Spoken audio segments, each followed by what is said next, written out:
Fala pessoal do segundo A, tudo bem? Por questões técnicas aí, minha internet ficou fora do ar, então eu estou fazendo a gravação da aula de hoje, da sexta-feira. Muito bem, vamos aqui compartilhar a nossa tela. Estava faltando, antes da gente resolver os exercícios que eu tinha proposto, uma regrinha, né, chamada relação de Stiefel. Vamos explicar aqui. A relação de Stiefel fica mais fácil entender. Na verdade, nós já usamos a relação de Stiefel quando construímos o triângulo de Pascal. Percebam que a gente montou o triângulo de Pascal fazendo aquela sequência do L, né? Quando você fazia esse Lzinho aqui, ó, você já fazia a relação de Stiefel, que fala o seguinte: a soma de dois elementos de uma mesma linha sempre vai resultar no elemento seguinte da linha de baixo. Isso é o que permitiu a gente construir o triângulo de Pascal. Então, você pode tanto visualizar essa soma aqui, como aqui. Então, vamos visualizar na forma binomial. Tá certo? Então, esse 3 mais 3 dá 6. Na verdade, ele vem daqui, né? Na forma, olhando aqui na forma binomial, 3/1 tomado... 3/1 somado com 3/2, ele vai resultar no 4 tomado a 2. Então, isso é a relação de Stiefel, que é esse L ao contrário que eu brinco, né? Que parece aquele L do Tetris, é só você virar. Então, a soma de dois elementos de uma mesma linha, elementos consecutivos. Então, esse elemento aqui esses dois elementos estão na linha 3, só que passando da coluna 1 para a coluna 2. Então, o que o Stiefel fala para nós? Que quando você faz, por exemplo, n/1 mais n/2, então aqui você pega um n mais 1, tomada 2. Sempre você pula uma linha. Onde mais a gente pode ver? Olha isso. Olha aqui, ó. 1/0 mais 1/1 é 2/1. Então, percebam que aqui eu estou somando elementos de uma mesma linha, que vai me dar o de baixo. Então, vou até esquecer essa parte do triângulo de Pascal na forma numérica. Vamos olhar só a forma binomial. Então, essa regrinha que está aqui está dizendo isso. Eu vou copiar ela para vocês verem na forma do triângulo, tá? Então, essa regrinha aqui pode ser interpretada dessa forma aqui, ó. Olha só. Então, você pega aqui a soma de dois elementos consecutivos, tá vendo? Ó? Da mesma linha. Elas estão numa coluna, essa aqui está na coluna P, poderia ser o 1, né? E a próxima seria P mais 1, que seria o 2. Então, você vai, literalmente, pegar isso aqui e passar lá embaixo. Vou fazer uma rotação aqui, né? Olha só. Deixar ele na forma de L. É como se eu estivesse fazendo isso, né? Tá vendo? Ó? Então, você faz um triângulo aqui, um retângulo, né? Uma forma de L. Então, a soma de dois elementos de uma mesma linha, passando pela coluna P, P mais 1, você mantém a coluna, tá vendo? Ó? A coluna é a mesma. Em qualquer lugar, ó. 3, 2 mais 3, 3 é 4, 3. Então, na prática, essa regrinha vai ser usada de que forma? Você vai usar ela de forma que você vai sempre manter o maior e vai aumentar um de cima. Tá bom? Bom, exemplos, para que isso aqui fique bem claro. 10 tomado a 5 mais 10 tomado a 6 é 11 tomado a 6.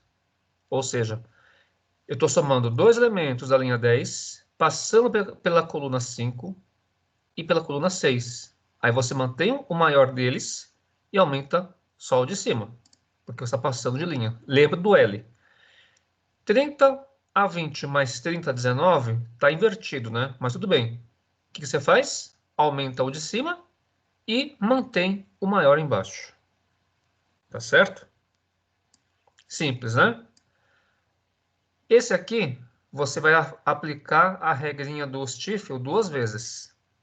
Olha só, se você olhar só os dois primeiros, 20 tomada 6 mais 20 tomada 7 equivale a você aumentar uma linha em cima e manter a coluna 7. Entendidos?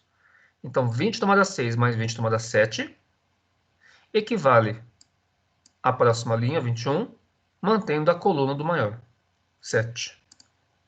Bom, aí você junta esse 21 a 7, mais o que estava aqui antes, né, o 21 a 8, aí de novo você aplica Stiefel. 21 passa para 22, e entre 7 e 8 você coloca o maior. É a única forma mesmo de você entender o processo. E a importância do Stiefel, ele está em você não precisar ficar calculando cada um. Imagine você calcular 20 tomada 6, 20 tomada 7, 21 tomada 8, usando aquela fórmula da combinação simples, né? Que é o arranjo sobre P fatorial. Então, e enche o saco, né? Faz os três. E aqui você faz uma vez só. Se tiver que fazer conta, faça uma só, que é essa última aqui. Se o exercício falar para você simplificar essa expressão, pode ter certeza que simplificar equivale a usar alguma propriedade conhecida dos binomiais, que nesse caso aqui é o Stiefel. Maravilha, pessoal? Muito bem. Então, com isso, podemos partir para os exercícios, tá? Eu vou fazer com vocês o exercício 2 que eu tinha marcado aqui, eu acabei cancelando, eu vi que tinha um problema ali, depois eu vou dar uma olhadinha. Então, eu vou fazer com vocês só o exercício 1 da página 59. E o exercício 3 e 4 da página 60. Para assim depois começarmos com um outro tópico. Tá legal? Então, vamos na página 59. Na página 59, nós temos um exercício aqui, que é de verdadeiro ou falso. É para se dizer se é verdadeiro ou falso as afirmações. Bom, vamos lá. Já tenho ele copiado aqui. Eu vou copiar só um pedaço, aí eu vou comentando cada um, tá? Então, a 1 pede para você dizer se é verdadeiro ou falso. Primeira afirmação do exercício. Isso aqui, não sei se vocês lembram, eu vou escrever aqui uma observação. Vou fazer aqui embaixo, tá? Então, vamos copiar o exercício. A observação que eu quero colocar aqui é o seguinte. Esse C93 é a mesma coisa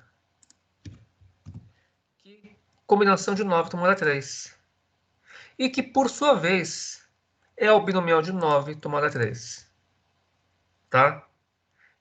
Eu prefiro essa ou essa aqui. Fica mais fácil, né? O maior em cima e o menor embaixo. Lembrando que o que está aqui embaixo pode ser no máximo 9, tá? Se aparecer alguma equação que você resolveu e o de baixo ficou maior que o de cima, está errado. Aí não existe, tá? Então aqui nós temos 9 tomada 3. Então ele está dizendo nesse exercício, ele está dizendo o quê? No item A.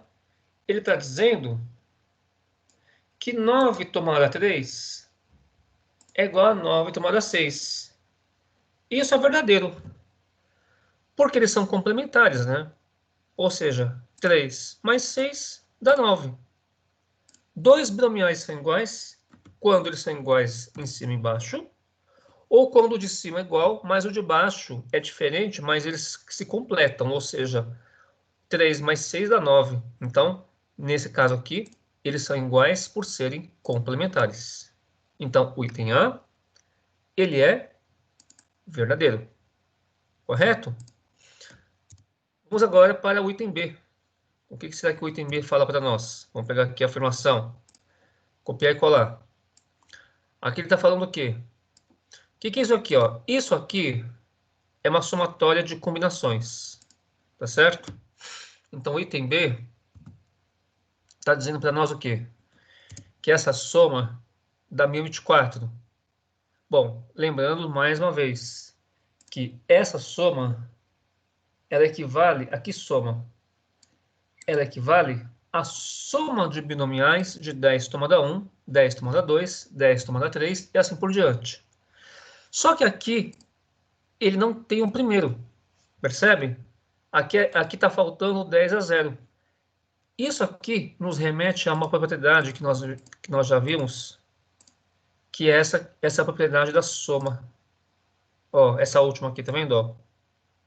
Antes do exemplo, n tomada 0 mais n tomada 1, n tomada 2, até chegar no n tomada n, ele é igual a 2 elevado a n. Então, ele vai ser a potência de 2. Eu estou somando aqui elementos da linha n.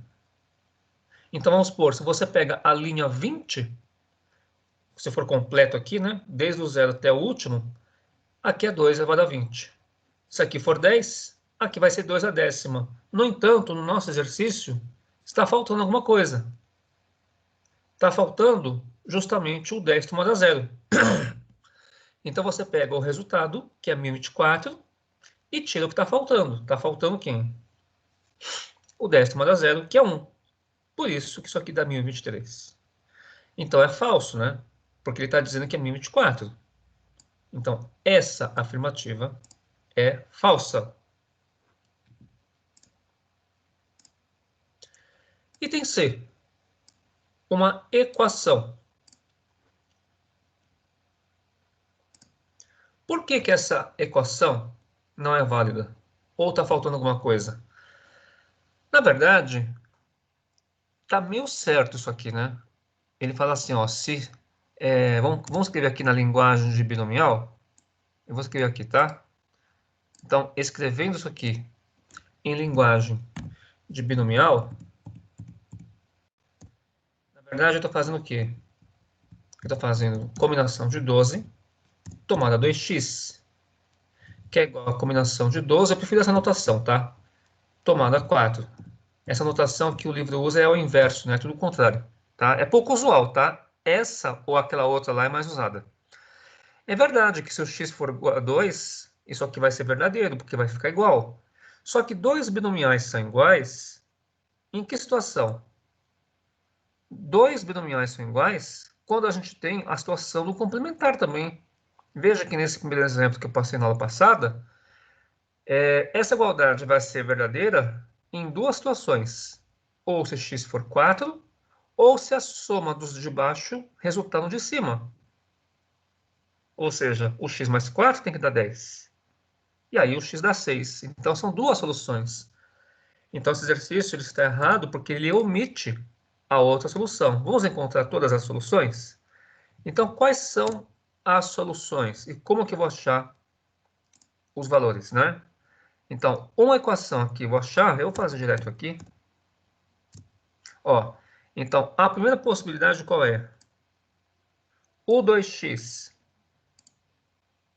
pode ser igual a 4, sim. E aí você vai achar que x é igual a 2. Ou, outra possibilidade é você fazer que 2x mais 4 é igual a 12, tá certo? Somando os dois de baixo, que dá o de cima. Então, aqui vai ficar 2x, que é igual a 8. Portanto, x é igual a 4.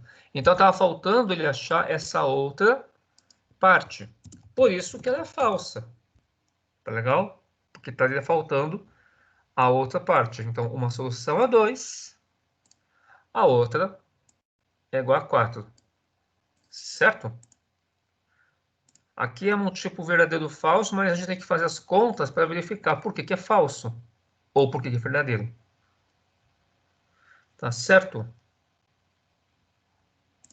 Vamos ao próximo.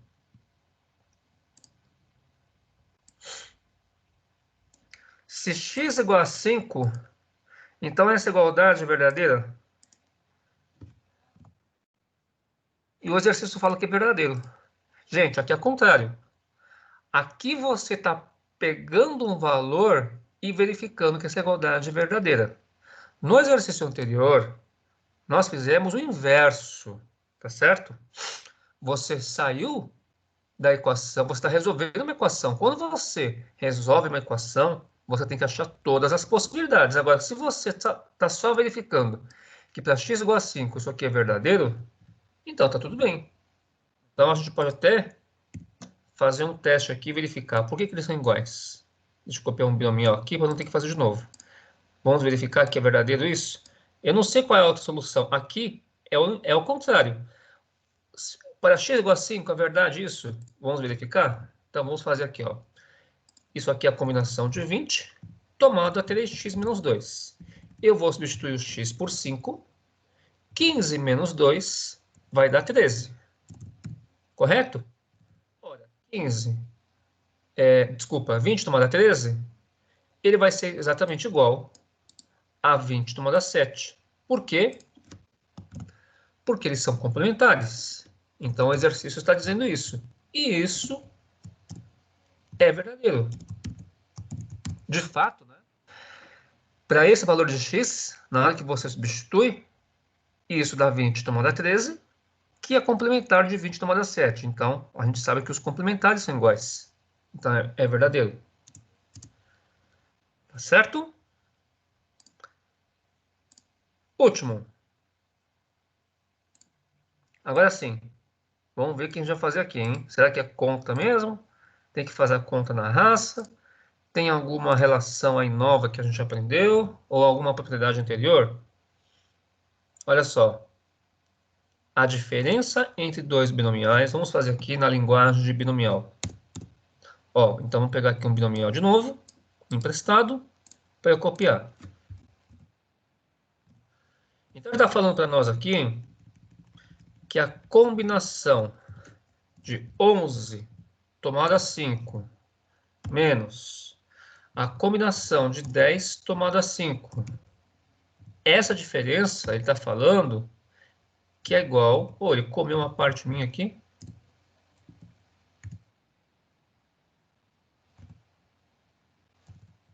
Peraí, deixa eu consertar isso.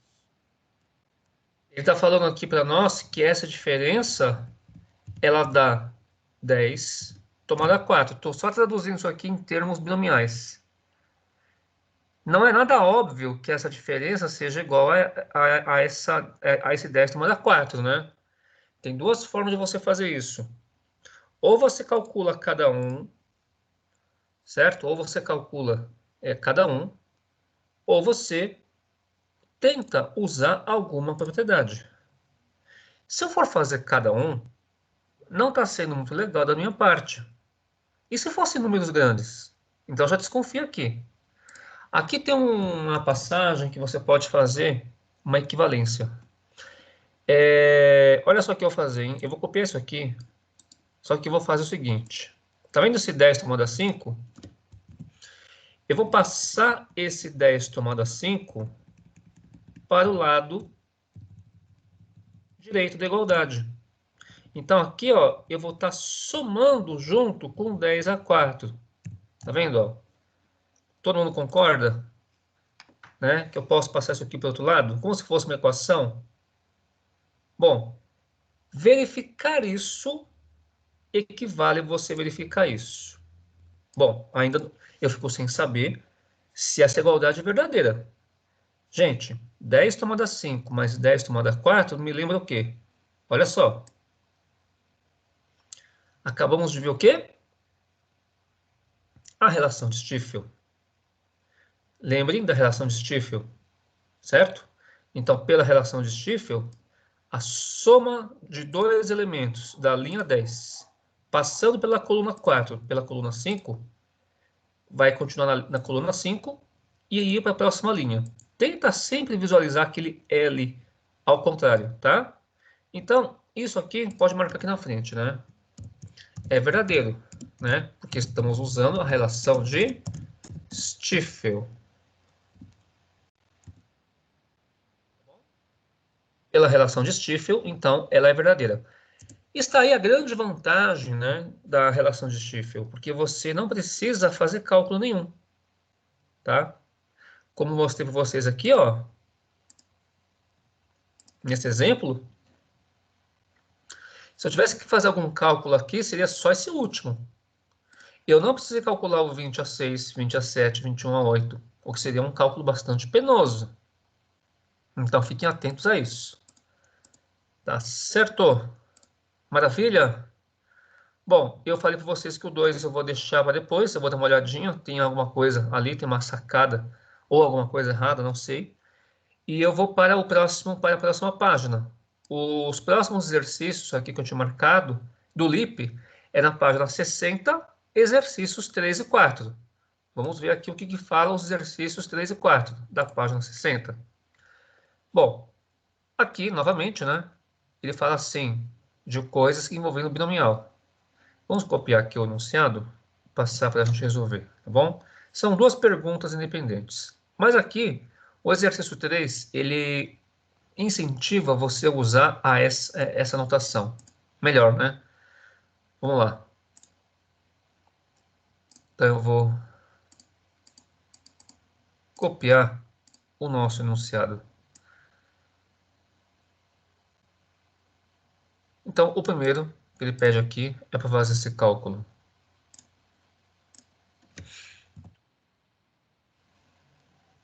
Gente, qual é o valor de 11 tomada 8 mais 11 tomada 9? Isso aqui me lembra o quê? Olha só, a soma de dois elementos da linha 11, passando pelo 8 e pelo 9, adivinha? Stifel, né? Então, eu já sei aqui, de novo, né? Eu já sei aqui o que eu vou usar, né? Pegar emprestado de novo. Vamos lá. Então, nesses dois primeiros, esses dois primeiros já vira 12 tomada 9. Aí você vai somar com o próximo, que é o 12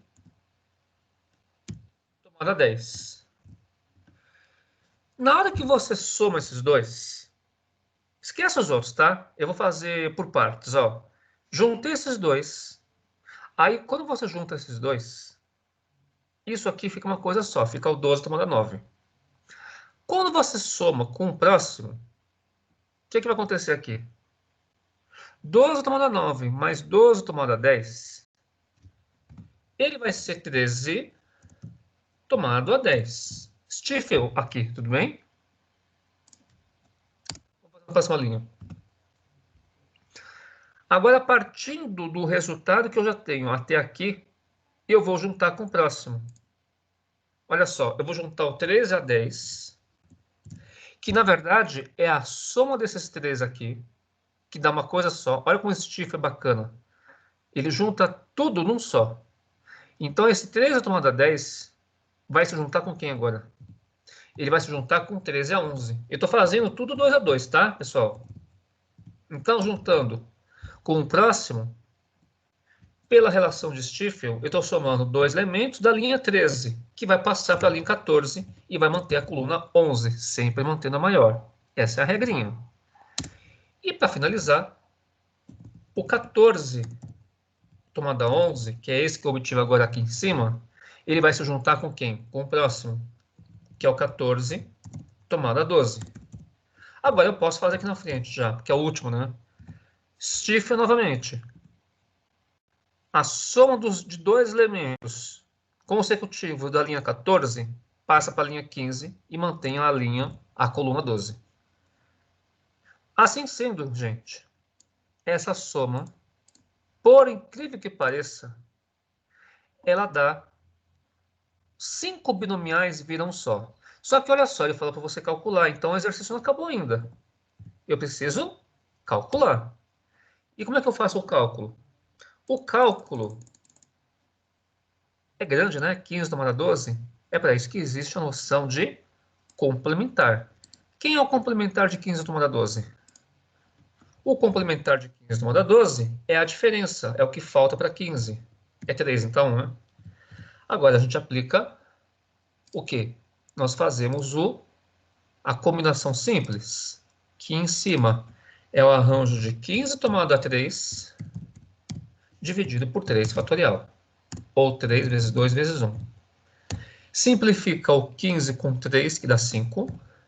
Simplifica o 14 com 2, que dá 7. Tá certo? E aí, ainda sobra o 3 aqui. Tá? Só para ir mais rapidinho. Olha lá. Então, para a gente terminar isso aqui, tá certo, né? 5, 7 e 13. Então, 5 vezes 7 vezes 13. O que vai me dar 455. Bom, é muito melhor você calcular 15 tomando a 3 do que você calcular 11 a 8, 11 a 9, 12 a 10, 13 a 11, 14 a 2. Não é uma coisa maravilhosa? Sem Stiefel, não daria para você fazer isso aqui de uma maneira muito legal. Imagine que você estivesse resolvendo um problema de combinatória, aqueles problemas da análise combinatória, e se você tivesse caído uma conta dessa, você pode muito bem usar o que você está aprendendo agora da relação de Stiefel. Maravilha? Vamos para o próximo item.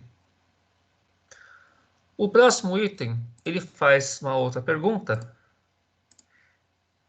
independente, só que usando a notação de binomial mesmo, né? Senão fica inviável, né? Você usar isso aqui. É melhor usar a anotação do binomial. A anotação do binomial é para isso mesmo, né? É para facilitar a nossa vida. Fica muito melhor. Então, vamos resolver essa equação, ó. Como é que a gente resolve essa equação? O de cima é igual ao de cima. Então, nós vamos fazer o seguinte. Então, vamos dividir isso aqui em duas partes. A primeira parte é quando você tem uma igualdade simples. X menos 1 é igual a 2x mais 3. Então, aqui eu vou deixar tudo que tem x do lado esquerdo.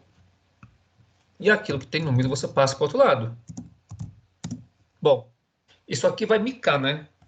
Porque aqui você vai chegar que o x vai ser menos 4. Então você já logo de cara já responde aqui embaixo mesmo, ó. Não existe.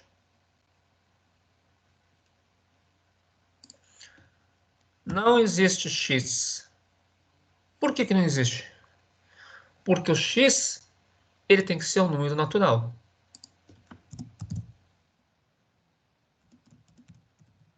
Não só isso, né? Também, além, mesmo que ele seja natural, ele tem que respeitar a condição de existência. Na hora que você for jogar aqui o x, esse valor aqui não pode ultrapassar 20. E aqui também. Cuidado que às vezes acontece de... Lembra aquele exemplo que eu dei para vocês? Exemplo ou exercício? Na hora que você substituiu aqui, o de baixo ficou maior que o de cima. Isso não pode acontecer. Maravilha? Então não dá mais para fazer nada, acabou. Porque se esse não tem solução, não adianta você tentar fazer a outra parte. Não é verdade? Não tem o que fazer mais. Tá legal? Bom, gente, nessa parte aqui, não tinha mais... Ah, tinha mais um aqui, ó. Tinha mais um exercício só.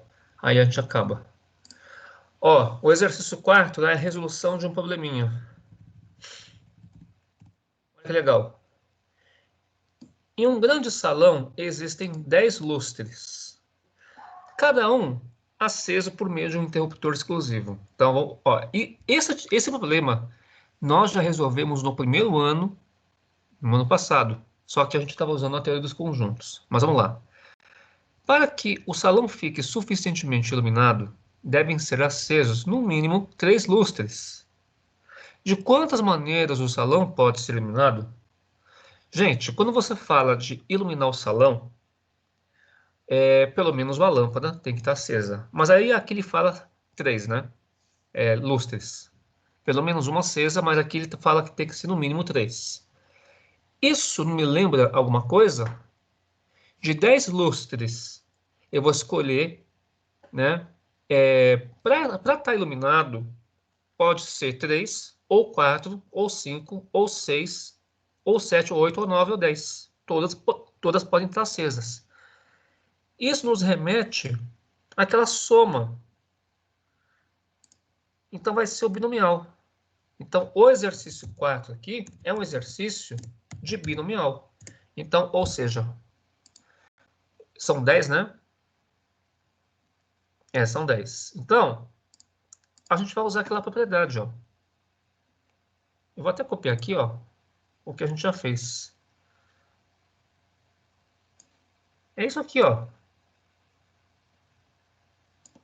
É quase isso. Só que agora você vai tirar mais, né? Olha só. Aqui tá faltando. Ó, então você vai começar do 10 a 3. Então você vai tirar. Então isso aqui dá 2 a décima. Então você vai tirar o 10 a 0. Vai tirar o 10 a 1 e o 10 a 2. Percebe? Se é no mínimo 3 lâmpadas, 3 lustras, né? Então aqui seria 10 a 3, 10 a 4, 10 a 5, 10 a 6. Ele já está começando do 3. Percebe isso? Então você vai calcular 2 a décima aqui na minha 24. Vai tirar o 10 a 0. Vai tirar o 10 a 1 que está faltando. E vai tirar o 10 a 2. Então aquilo que estiver faltando para você, porque ele começa do 3, né? Você calcula do total e tira aquilo que está faltando. Bom, quanto vai dar isso? 2 a décima.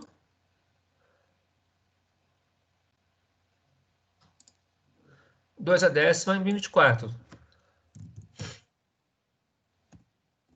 E aí você vai tirar do 10 a 0, que é 1. O 10 a 1 é 10, né? E o 10 a 2... o 10 a 2 você tem que calcular. Como é que você calcula o 10 tomado a 2? O 10 tomado a 2 é aquele arranjo que a gente tem que fazer aqui, né? Arranjo de 10 tomado a 2, que é 10 vezes 9, dividido por 2 fatorial. Fazendo aqui, né? 1024, menos 1, menos 10, menos... Corta, corta, né? Aqui vai dar 5. 5 vezes 9, 45. Então é só você fazer 1024 menos... quanto aqui? 56, né? Maravilha? 1024 menos 56. Vamos lá. 1024 menos 56 vai nos dar 968. Então, são 968, o quê? Maneiras de se iluminar a sala. Correto?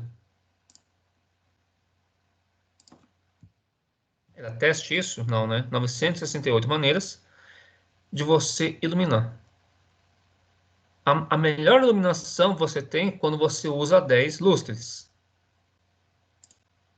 Então você tem que admitir todas as possibilidades. Olha só a regra do ou implícito aqui, né? Certo? É isso aí. Bom, vamos continuar aqui. Ainda faltam 11 minutos para acabar a aula. Eu vou começar com vocês o conceito de estatística. Todo mundo já ouviu falar de estatística? O que é estatística? O que a estatística estuda? Então, eu vou colocar um novo tópico, estatística. Pessoal, a estatística, ela não está aqui, ó, tá? Ela está lá no comecinho, porque eu acabei invertendo. Eu dei prioridade para esses assuntos que vocês estão vendo agora, que era análise combinatória e bilhão de Newton. A estatística ficou aqui, tá? Ela, na verdade, começava com estatística. Pessoal, a estatística, ela trabalha basicamente com o quê? Ela faz o quê? Levantamento de dados, pesquisa, tá certo? Por exemplo, quando você tem uma pesquisa, na hora que você trabalha com a pesquisa de intenção de voto, por exemplo, né? Você não vai fazer a pesquisa com todas as pessoas do país. Intenção de voto para presidente ainda, imagina, né? Se para você fazer uma pesquisa de intenção de voto para eleitores de uma cidade, a não ser que seja uma cidade com 10 mil habitantes, mas mesmo assim é muita coisa, né? Agora imagina, eleição, pesquisa de intenção de voto para presidente da República, 200 milhões de habitantes. Lógico, nem todos vão votar, mas mesmo assim é uma imensidão. Então, o que que os institutos de pesquisa fazem? Datafolha, Ibope, por aí vai. Eles pegam uma amostra, se não me engano, são 3 mil pessoas ou 5 mil pessoas, eu não lembro de cabeça, mas não passa disso. E aí, eles tentam reproduzir isso em termos proporcionais. Então, eles não podem fazer uma pesquisa só no Nordeste, ou só em São Paulo, ou só no Norte. Senão, a pesquisa não vai se aproximar da realidade quando houver a apuração dos votos, né? Então, eles vão fazer uma coisa chamada amostra. Então, eu vou definir aqui para vocês o conceito, os dois conceitos iniciais, né, da estatística, tá? Tá no finalzinho da aula já, mas vamos só introduzir o assunto para que possamos adiantar um pouco.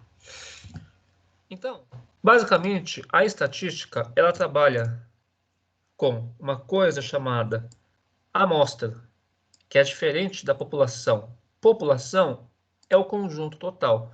O livro, ele define aqui o, a população como sendo o conjunto, né, de coisas que tem em comum. Por exemplo, população brasileira é o total de habitantes que tem algo em comum. Eles pertencem a um país. Eles têm alguma coisa em comum. Mas população é o conjunto total. A amostra é um subconjunto disso, tá? Então, sempre que você faz uma pesquisa, você vai sempre trabalhar com a amostra. E aí sim, você vai adotar critérios para compor a sua amostra, de modo que a sua pesquisa ela seja mais próxima da realidade. Não à toa vocês veem aí essa história de margem de erro para cima, para baixo. Por quê? Porque está sujeito a erros. Normalmente as pesquisas elas acertam, tá? Mas pode dar alguma diferença, alguma coisa pode acontecer no meio do caminho, né? Mas está sujeito a erros mesmo. A estatística ela trabalha muito com essa questão de margem de erro, tá legal? Vamos aos conceitos da estatística, né? O que a gente trabalha? Então, já defini aqui amostra e população, certo? Vamos definir aqui o conceito de frequência. Aqui, resumidamente, existe aqui uma pesquisa feita, né? Vamos só olhar a origem do problema, né? Aqui ele está pegando uma pesquisa do nível de escolaridade, né? Número de computadores, tal, aquela coisa. Então eles estão fazendo a pesquisa, estão fazendo o levantamento, né? E aqui nós temos um negócio chamado frequência. Vamos entender isso. Bom, nessa tabela aqui, ele está pegando aqui as pessoas estão separando em faixa de escolaridade. Então, tem pessoas com nenhuma escolaridade, pessoas que têm só fundamental, o médio, superior, pós-graduado. E aqui é o total de pessoas, que aqui é 20, né? Então, nós dizemos frequência absoluta em estatística ao número de pessoas, nesse caso aqui, duas pessoas não têm nenhum grau de escolaridade.